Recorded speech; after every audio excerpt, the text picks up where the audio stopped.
उपस्थित आपल्या जिल्ह्याचे पालकमंत्री श्री प्रवीण पोटेजी,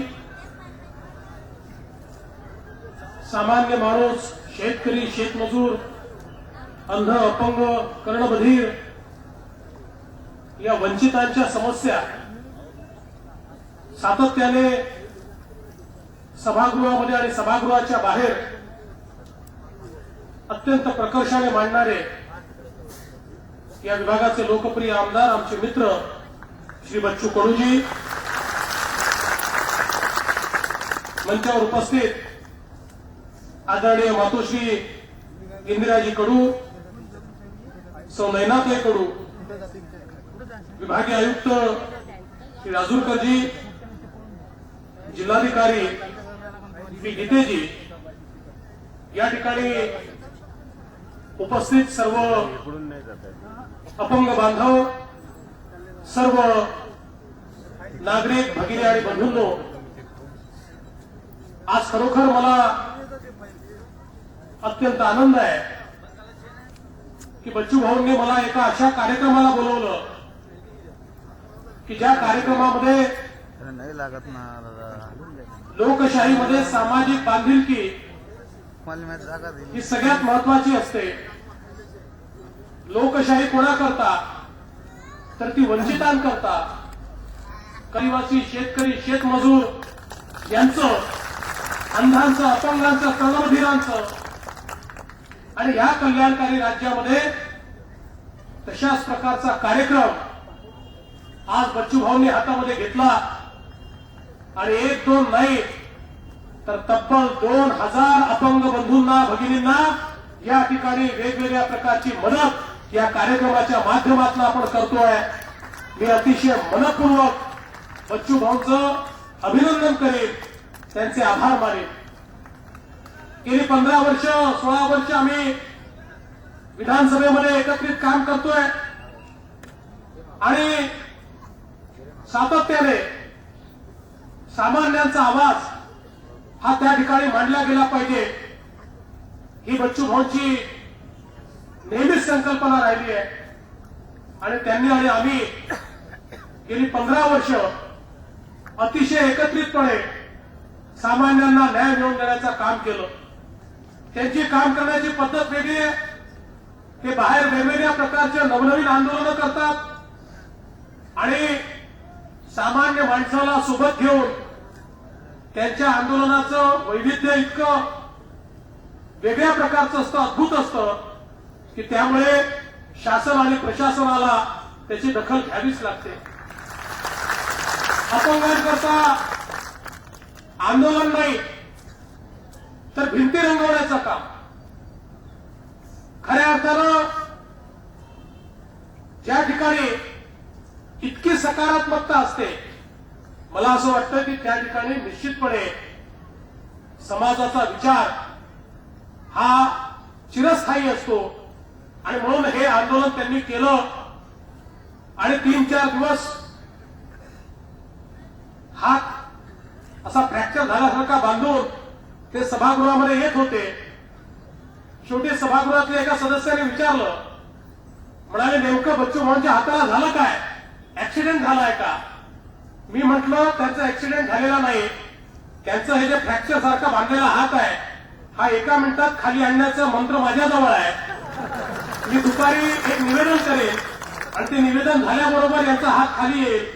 आणि मी दुपारी निवेदन केलं आणि त्या ठिकाणी घोषणा केली की आमच्या अपंग बांधवांकरता कुठलीही त्या ठिकाणी अट न ठेवता आपण बीपीएलच्या वर जे एपीएल मधले आमचे बांधव आहेत त्यांना देखील या ठिकाणी त्यांनाही घर मिळालं पाहिजे याकरता योजनेमध्ये आम्ही शिथिलता आणतो आणि परिवर्तन करतो. आणि मग लागलीच बच्चू भाऊंच्या गळ्यातला हात हा खाली आला आणि हाताचं प्लॅस्टर त्यांनी काढलं. आज सामान्य शेतकऱ्याकरता त्यांचा जो लढा आहे हा अत्यंत महत्वाचा आहे. आपला सगळा विदर्भाचा भाग हा गेले 15-20 वर्ष मोठ्या प्रमाणात शेतकऱ्यांच्या दुर्दशेशी झुंजतोय. ज्या प्रकारे शेतकऱ्यांच्या आत्महत्या झाल्या, खऱ्या अर्थानं आपल्या सगळ्यांनाच अंतर्मुखून विचार करण्याची आवश्यकता आहे। एकीकडे जो भाग अनेक वर्ष समृद्ध होता त्या समृद्ध भागाची अवस्था आज अशा प्रकारची झाली आहे की कास्तकाराला जगावंसं वाटत नाही, आपल्या लहान मुलाकडे तो बघत नाही, आपल्या पत्नीचा आपल्यानंतर काय होईल याचा विचार तो करत नाही आणि निराशेच्या पोटी तो आत्महत्या करतो। अशा प्रकारची अवस्था। आणि याचं कारण काय आहे? याचं कारण एवढंच आहे की या शेतकऱ्यांपर्यंत ज्या सोयी आपण पोचवायला पाहिजे होत्या त्या दुर्दैवाने आपण पोचवू शकलो नाही। सिंचनाकरता पाणी आहे पण सिंचनाची व्यवस्था आपण केली नाही। शेती करता ज्या व्यवस्था उभ्या करायला पाहिजे होत्या त्या व्यवस्था आपण उभ्या केल्या नाही। शेतकरी विजेचा पंप मागतो, पाणी आलाय, विहीर तयार झाली आहे, 5-5 वर्ष त्याला विजेचा पंप मिळत नाही आणि सगळं मिळून त्यांनी उत्पादन केलं तर त्या उत्पादनाला त्या ठिकाणी बाजारपेठ मिळत नाही। अशा प्रकारच्या अवस्थेमध्ये आमचा शेतकरी आज या ठिकाणी अडकलेला आहे। आणि म्हणून नवीन सरकार आल्यानंतर आपण ठरवलं की परिस्थिती बदलली पाहिजे। मला याची कल्पना होती की जादूच्या छडीसारखी परिस्थिती बदलणार नाही, पण निश्चितपणे 2-4-5 वर्ष सातत्याने आपण गुंतवणूक वाढवली, आपल्या शेतकऱ्यापर्यंत जर आपण सोयी पोचवल्या, त्याला जर पाणी दिलं, त्याला जर वीज दिली आणि त्याला चांगल्या प्रकारची बाजारपेठ दिली तर आपला शेतकरी हा खऱ्या अर्थानं आपल्या मेहनतीच्या भरोशावर त्या ठिकाणी मोठं काम करू शकतो। आणि म्हणून जलयुक्त शिवार सारखी योजना आपण सुरू केली की ज्या योजनेच्या माध्यमातून मला या ठिकाणी आपल्या जिल्हाधिकारी श्री गीते यांचं अभिनंदन करायचं आहे की अमरावती जिल्ह्यामध्ये इतकं उत्तम काम त्यांनी केलं आणि एका वर्षामध्ये 25,000 हेक्टर जमिनीला पाणी मिळेल, सिंचन मिळेल एवढी व्यवस्था त्यांनी उभी करून दाखवली। आज परिवर्तन कसं झालं बघा। बच्चू भाऊ असतील, मी असेल, प्रवीणजी असतील, आम्ही जमिनीवर काम करणारे लोक, सामान्य माणसामध्ये काम करणारे लोक, या महाराष्ट्रामध्ये 70 हजार कोटी रुपये सिंचनावर खर्च व्हायचे पण थेंबभर पाणी देखील शेतकऱ्याच्या जमिनीपर्यंत पोहोचायचं नाही। आज एका वर्षामध्ये आपण 6 लाख हेक्टर जमिनीला पाणी मिळेल एवढी सिंचनाची व्यवस्था उभी केली, केवळ 1400 कोटी रुपयामध्ये उभी केली आणि त्यातले 300 कोटी रुपये हे सामान्य शेतकऱ्यांनी लोकसहभागातून आपल्याला या ठिकाणी दिले। यापूर्वी 6 लाख हेक्टर सिंचन क्षमता तयार करण्याकरता 6 ते 8 वर्ष लागायचे, 13 ते 14 हजार कोटी रुपये लागायचे। 13 ते 14 हजार कोटी रुपयाचं काम 1400 कोटी रुपयामध्ये केवळ 11 महिन्यामध्ये आपण करून दाखवलं आणि ज्यावेळी शेतकरी स्वतः मैदानात उतरला त्यावेळी हे परिवर्तन घडलेलं आपण बघितलं। आज मोठ्या प्रमाणात 2006 साली पंतप्रधान आले आणि त्यांनी धडक विहिरींचा कार्यक्रम घोषित केला। 6 सालापासून 14 सालापर्यंत या विहिरी होऊ शकल्या नाहीत। आपलं सरकार आल्यानंतर आपण हा कार्यक्रम जीवित केला, पुन्हा त्याला पैसे दिले आणि सांगितलं 35,000 धडक विहिरी या ठिकाणी करायच्या। आणि मला आपल्याला सांगितलं पाहिजे गेल्या वर्षी आम्ही रेकॉर्ड केला, 7-8 वर्षामध्ये जेवढ्या विहिरी होऊ शकल्या नाही धडक आणि नरेगा विहिरीच्या माध्यमातून आम्ही 35,000 पेक्षा जास्त विहिरी या एका वर्षामध्ये त्या ठिकाणी करून दाखवल्या आणि सामान्य शेतकऱ्याला न्याय देण्याचा प्रयत्न त्या ठिकाणी केला। आणि आज त्यासोबत मोठ्या प्रमाणामध्ये त्या शेतकऱ्याला विजेचं कनेक्शन दिलं पाहिजे। 5-5 वर्षापासून विजेचं कनेक्शन शेतकऱ्याला मिळालं नव्हतं, मोठ्या प्रमाणात निधी उपलब्ध करून दिला। पहिल्याच वर्षी 1000 कोटी रुपये कनेक्शन करता आपण त्या ठिकाणी आपल्या महावितरणला दिले आणि आपला प्रयत्न सुरू आहे। आणि मला विश्वास आहे की येत्या मार्च पर्यंत आपण मार्च 2015 पर्यंत जेवढे अर्ज आले आहेत ते सगळे अर्ज क्लिअर करू आणि मे 2016 पर्यंत मार्च 2016 पर्यंतचे सगळे अर्ज क्लिअर करू आणि मे 2016 नंतर जो मागेल त्याला विजेचा पंप द्यायचा। अशा प्रकारचं काम हे आपण या महाराष्ट्रातल्या विदर्भामध्ये मराठवाड्यामध्ये करून दाखवू। आमच्या शेतकऱ्याला बाजारपेठ मिळाली पाहिजे। कापूस आम्ही पिकवायचा, विदर्भाने कापूस पिकवायचा आणि त्याची प्रक्रिया मात्र बाहेर करायची, सूतगिरण्या बाहेर तयार करायच्या, टेक्सटाईल बाहेर तयार करायची, जोपर्यंत शेतकऱ्याच्या शेतमालाला बाजारपेठ मिळत नाही, प्रक्रिया होत नाही, तोपर्यंत शेतमालाला कधीच भाव मिळू शकत नाही. जेव्हा बाजारपेठ आणि प्रक्रियेची व्यवस्था नसते त्यावेळी या संपूर्ण बाजाराचा राजा हा दलाल असतो आणि ज्या क्षणी प्रक्रिया सुरू होते त्या क्षणी बाजाराचा राजा हा शेतकरी होतो.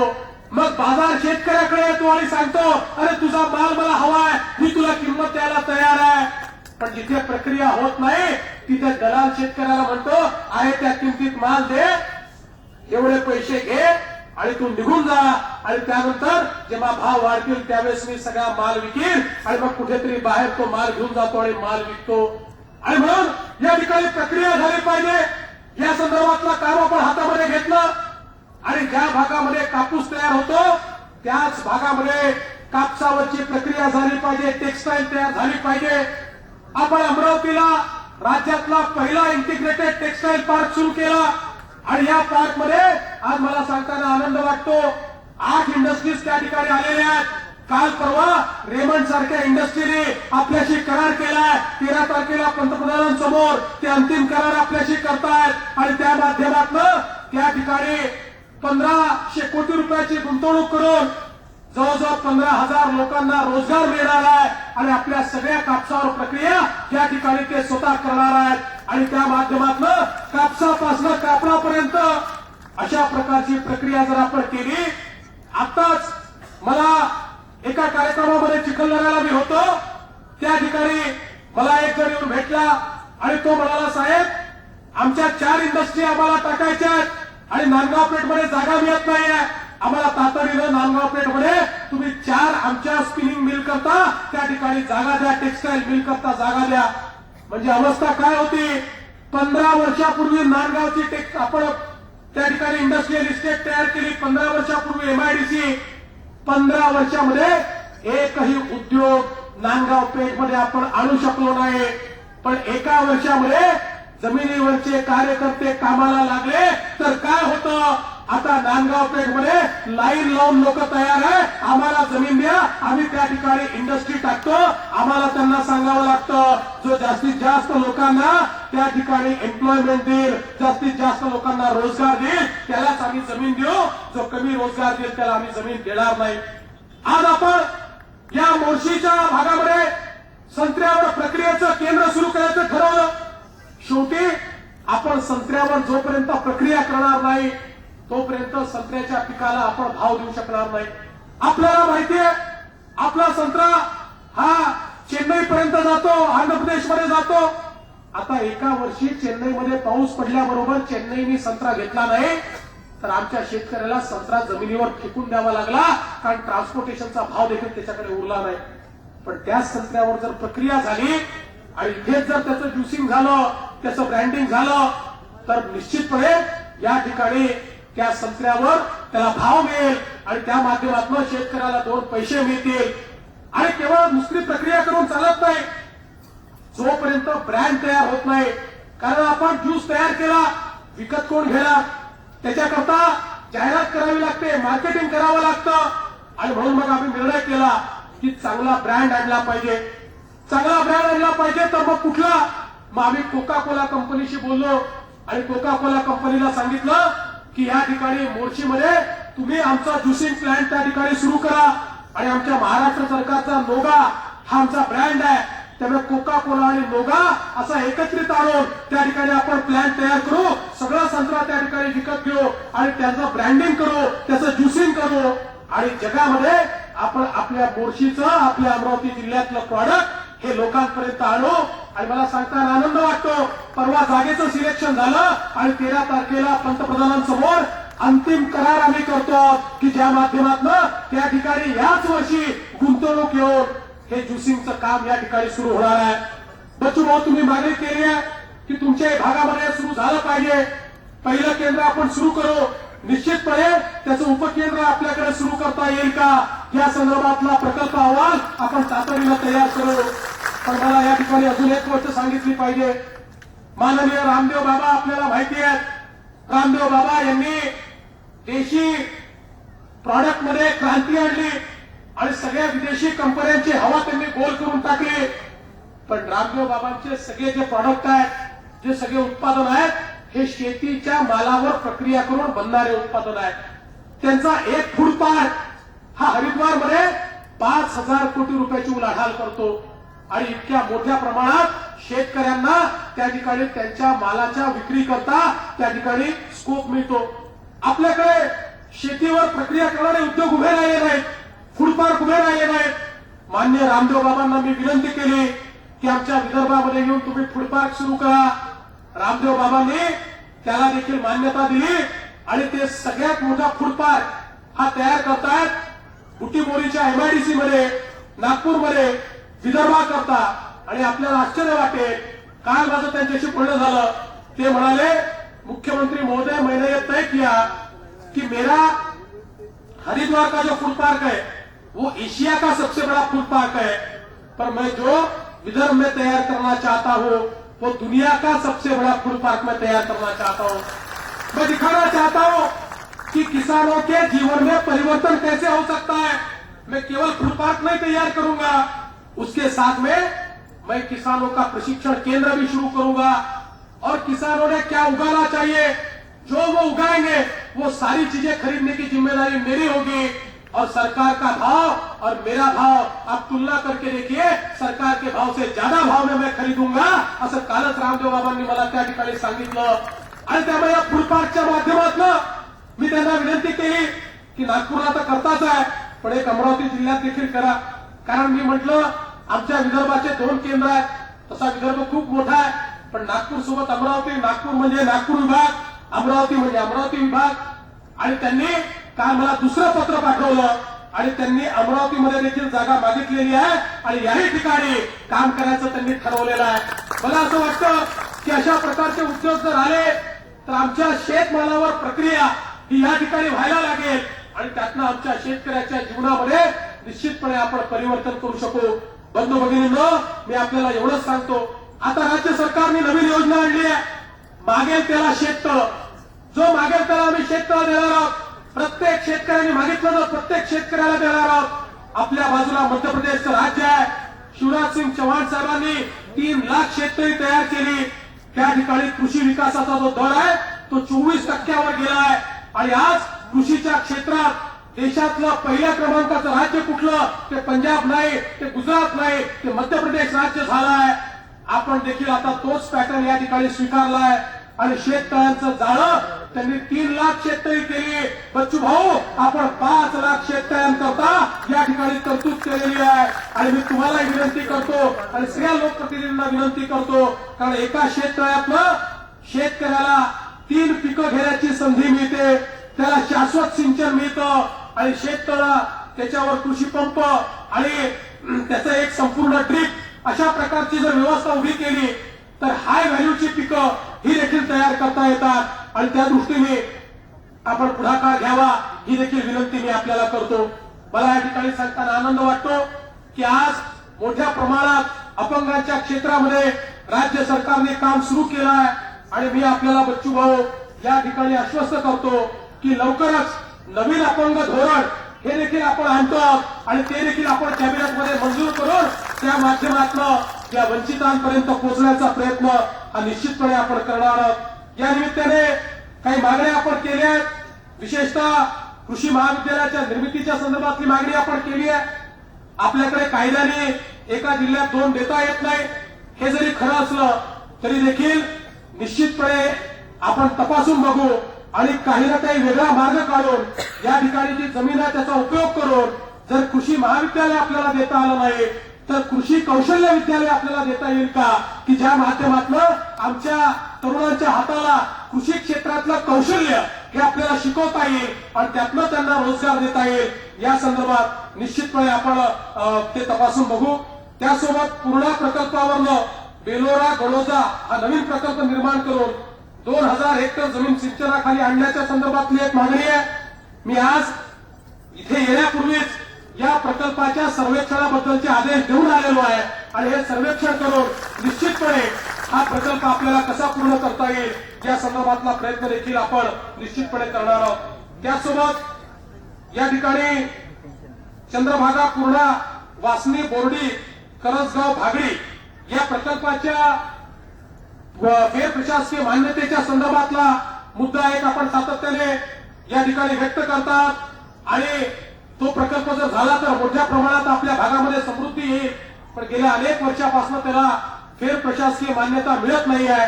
मला सांगताना आनंद वाटतो, परवाच मी याच्या फेर प्रशासकीय मान्यतेचे या ठिकाणी आदेश काढलेले आहेत आणि आता त्याला निधी उपलब्ध करून देऊन हाही प्रकल्प जो आहे तो निश्चितपणे आपण या ठिकाणी हातामध्ये घेणार आहोत. त्यासोबत आपण एक मला निवेदन दिलं होतं की महिला दूध उत्पादक संघाचं संदर्भातलं आपलं निवेदन होतं. त्याही संदर्भात मी आपल्याला विनंती करतो की आपण प्रस्ताव द्या. आपल्या संस्थेकडनं प्रस्ताव आला तर निश्चितपणे आता एनडीडीबीची योजना आहेत, केंद्राच्या वेगवेगळ्या योजना आहेत, कुठल्या योजनेमध्ये तो बसवता येईल ते आपण तपासून बघू आणि निश्चितपणे माझी देखील ही इच्छा आहे की आपल्या विदर्भामध्ये दुधाचा धंदा वाढला पाहिजे. त्या दृष्टीनं जी कारवाई आपल्याला करता येईल ती निश्चितपणे आपण या ठिकाणी करू.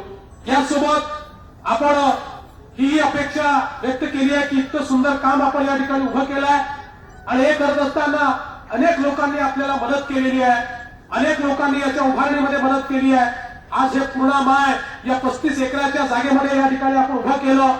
हे एक विदर्भातलं अद्भुत अशा प्रकारचं एक केंद्र आहे की ज्या केंद्रामध्ये खऱ्या अर्थानं वंचितांना न्याय मिळणार आहे आणि म्हणून याच्या पुढच्या विकासाकरता सीएसआर मधून मदत मिळाली पाहिजे अशा प्रकारची अपेक्षा आपण व्यक्त केली.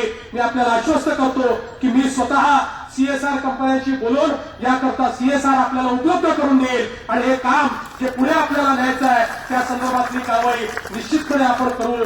मला विश्वास आहे, शेवटी आपण जमिनीवर काम करणारे कार्यकर्ते आहात आणि माझा हा नेहमीच भाव असतो की जे चांगले कार्यकर्ते आहेत, जे जमिनीवर काम करणारे आहेत, ते सामान्यामध्ये काम करणारे आहेत, त्यांच्या पाठीशी सरकारनं उभं राहिलं पाहिजे आणि म्हणून निश्चितपणे आम्ही तुमच्या सोबत या ठिकाणी आहोत. हे सगळं काम आपण मिळून उभं करू असं आश्वासन आपल्याला देतो आणि ह्या सगळ्या कार्यामध्ये पालकमंत्र्यांची साथ आपल्याला आहेच. आज मला त्याचं गुपित कळलं. आतापर्यंत मला समजत नव्हतं की पालकमंत्री तुमचं एवढं गुळपीठ काय. तसा हा आपला गोळाकर्ता देखील प्रसिद्ध आहे, पण हे गुळपीठ वेगळ्या कारणाने आहे. तुमची सासूरवाडी एकाच ठिकाणची आहे हे आता माझ्या लक्षात आलेलं आहे. त्यामुळे यापुढे याच्यावर मला लक्ष ठेवावं लागेल की दोन जावळे मिळून काय काय करतात, पण निश्चितपणे चांगलंच काम करतील हा विश्वास या निमित्ताने व्यक्त करतो आणि आपण मला बोलवलं त्याबद्दल आभार मानतो आणि माझं बोलणं संपवतो. धन्यवाद. जय हिंद.